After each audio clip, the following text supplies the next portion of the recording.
Hai teman-teman, selamat datang di channel artikel YouTube. Channel pertama cerita Kenshin. Kali ini admin upload lagi ya. Terima kasih. Kisah pemuda kaya, anak bos besar, pemilik 73 perusahaan, yang menjadi cleaning service. Episode 687. Foni Veronica terheran sekali. Kaget-kaget dirinya, melihat security perusahaan ini. Tiba-tiba kembali semua, bahkan menolak perintahnya. Padahal baru saja mereka marah-marah akan membawa pemuda ini ke posnya. Kok 180 derajat langsung berubah? Ada apa memangnya?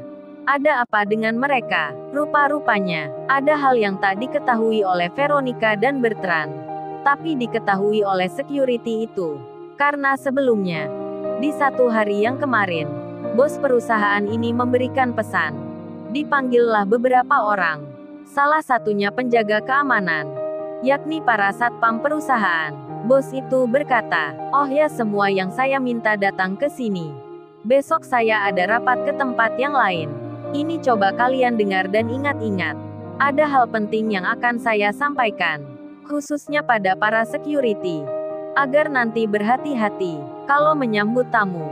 Jangan sampai bersikap tak baik, terutama kepada seseorang yang saya sebutkan. Coba ini kalian lihat. Saya sendiri belum pernah bertemu secara langsung. Ini lihat fotonya. Namanya Kenshin.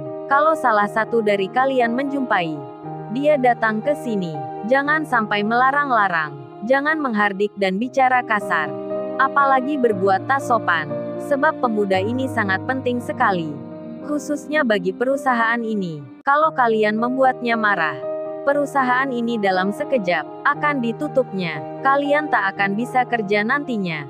Termasuk saya sendiri. Jadi harap hati-hati. Coba perhatikan dan lihat baik-baik." Mendengar bos perusahaan bicara begitu, tentu saja semua orang yang di situ menjadi kaget sekali mendengarnya. Ada apa memangnya? Siapa pemuda ini? Siapa yang bernama Kenshin ini? Kok bos perusahaan sangat khawatir dengannya? Pertanyaan itu ada di masing-masing security. Salah satunya pun langsung bertanya, "Oh ya Pak Faisal, memangnya siapa pemuda ini Pak Faisal? Sampai bisa menutup perusahaan segala?" Bosnya pun menjawabnya, "Oh itu saya beritahukan. Dia adalah anak yang punya perusahaan ini. Ini perusahaan ada di peringkat seratusan. Masih banyak perusahaan lain yang di atasnya. Dan pemuda ini yang menggantikan ayahnya. Ayahnya itu seorang bos besar. Termasuk bos saya juga. Nah kemarin saya mendapat kabar dari rekan pimpinan yang lain.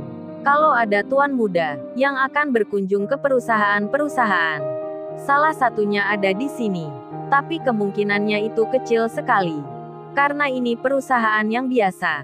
Jadi saya kira dia tak akan ke sini.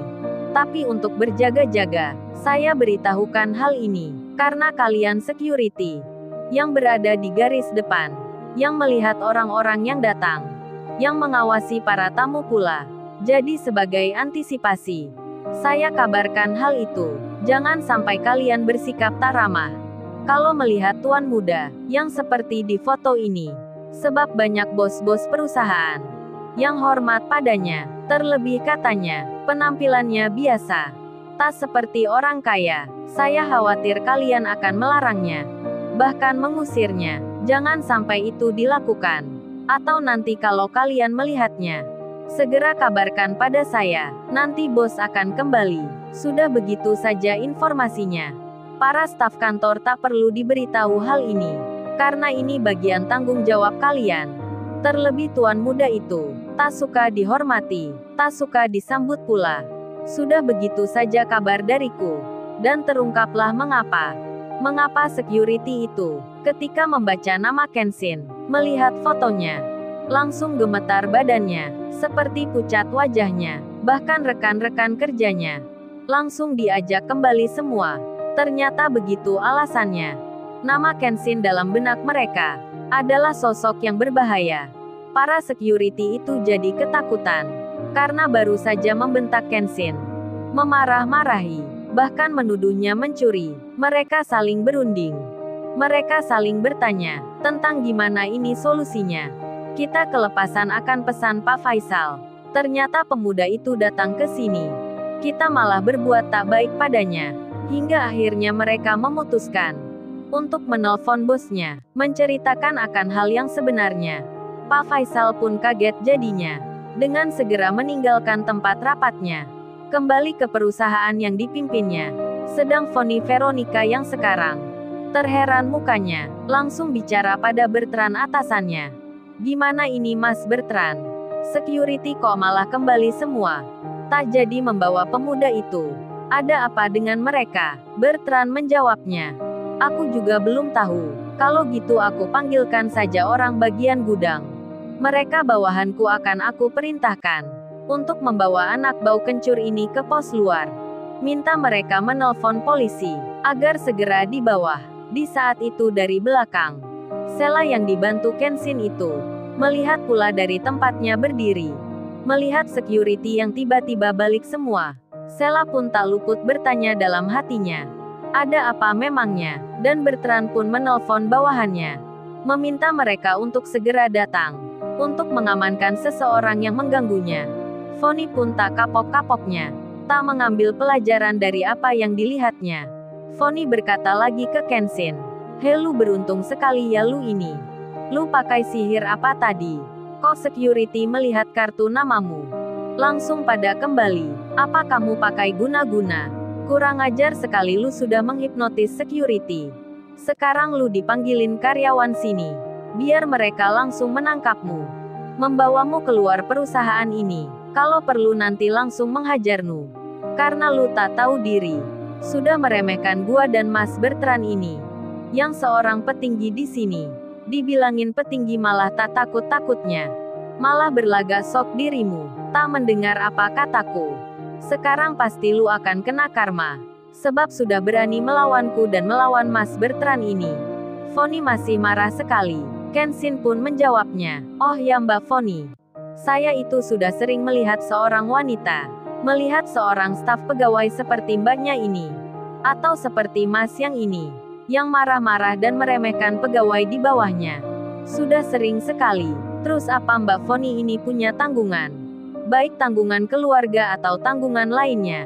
Kalau tiba-tiba tak kerja di sini, tak mendapat gaji bulanan lagi, termasuk Anda yang dibilang atasannya." Yang dimaksud itu Bertrand, yang jadi pimpinan di kantor Foni bekerja. Mendengar Kenshin bicara begitu, Foni makin tersinggung jadinya. Langsung saja ia berkata, "Apa-apa lu bilang? Lu bertanya gua punya tanggungan?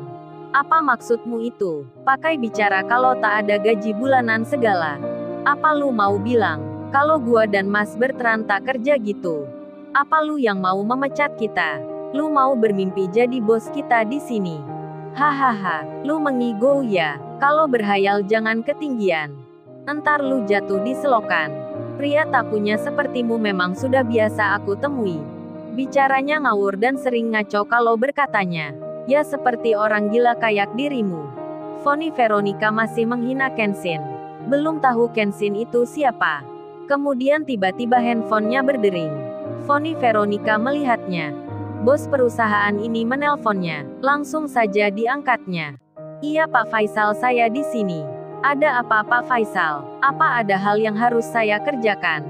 Pak Faisal yang sedang naik mobilnya dalam perjalanan menuju ke perusahaan itu berkata, "Oh ya Foni, saya mau tanya, apa barusan kamu dan Bertrand memerintah security untuk mengamankan orang, seorang pemuda yang tak kamu kenal? Apa benar itu?" Foni pun menjawabnya, "Iya Pak, benar itu. Ada laki-laki yang tak jelas datang ke sini. Tak ada kepentingan masuk ke perusahaan ini. Tak tahu tujuannya apa. Malah dia berani membantah saya dan Mas Bertrand Pak. Padahal dia ini orang asing. Saya curiga dia akan mencuri. Makanya saya panggilkan security. Kurang ajar Pak pemuda ini. Sudah miskin jelek berlagak jadi orang yang penting. Maunya saya masukkan museum Pak. Atau kebun binatang gitu."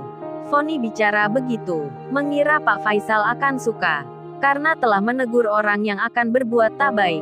Tapi perkiraan Foni meleset seketika, malah dirinya yang dimarahi. Pak Faisal itu berkata, Foni, kamu bilang apa barusan? Kamu dan Bertrand ternyata benar. Bersikap kasar pada pemuda itu. Foni, bosmu mau bicara. Ingat-ingat pesan ini selalu. Didiklah matamu itu, agar tidak mudah memandang remeh orang lain. Karena di luar sana, banyak yang lebih tinggi kedudukannya, tapi tak mau menunjukkan siapa dirinya. Nah, berhubung kamu sudah berbuat kesalahan, apa kamu mau bertanggung jawab? Kalau semua pegawai perusahaan ini tiba-tiba saja besok tak kerja, termasuk bosmu ini, karena perusahaan ditutup, apa kamu mau menanggung resikonya? Mencari pekerjaan baru untuk ribuan orang. Foni, berpikirlah sebelum bicara. Berpikirlah sebelum menghina orang, karena nasib ribuan pegawai di situ kini sedang terancam karena ulahmu. Tunggu sampai saya datang. Telepon pun ditutup. Foni pun kaget luar biasa. Bosnya tiba-tiba marah dengan mengatakan itu. Semua pegawai perusahaan ini terancam tak kerja karena dirinya. Foni pun berdetak jantungnya. Keringat dingin keluar dari dahinya. Foni dalam hatinya bertanya, ada apa memangnya? Siapa laki-laki ini? Foni melihat Kenshin dengan rasa tanya di hati. Lalu, bagaimana kisah selanjutnya? Subscribe channel ini untuk episode berikutnya. Terima kasih. Jangan lupa ya guys, untuk kelanjutan ceritanya ada di artikel YouTube. Jangan lupa subscribe ya guys, dan tekan notifikasinya